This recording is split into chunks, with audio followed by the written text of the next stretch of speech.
If you like this video, please give a thumbs up and subscribe. Hit the bell icon to be notified of any new videos. It is believed that on April 9, 1897, an unidentified flying object crashed in the town of Aurora, just outside of Dallas, and that a small humanoid being was recovered from the crashed UFO. The town of Aurora, in North Texas, United States, is considered by many as an unattractive place, where time seems to have stopped. The nearest city, Dallas, lies about 30 miles to the east, and the northwest borders with the beaches of the Gulf of Mexico.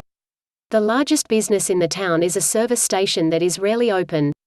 However, every summer, large numbers of North American tourists are attracted by a mysterious history.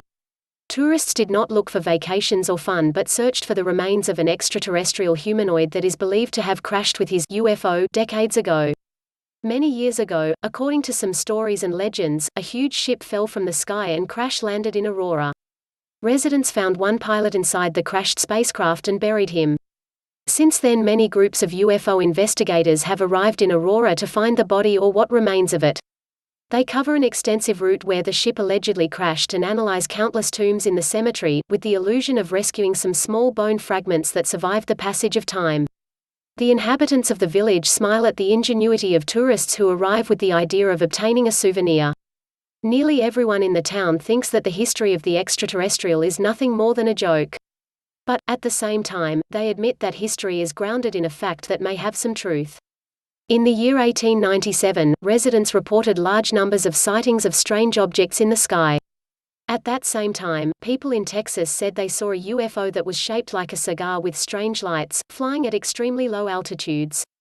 Obviously, at that time UFO sightings were of no greater importance in the village of Aurora.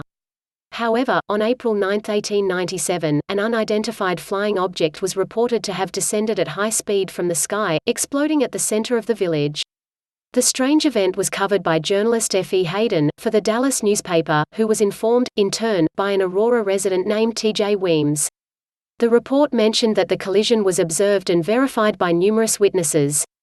Hayden wrote that the object was a UFO that impacted the property of J.S. Proctor, a judge from Texas.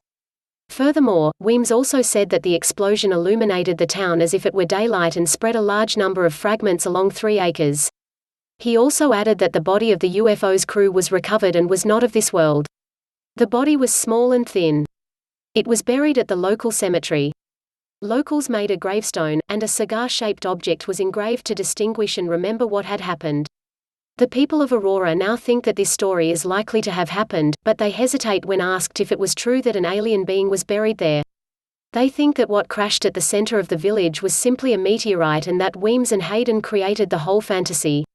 In the last century, the theory of the crashed UFO was supported by the only living man who remembered the event, Charles Stevens, who was then a child.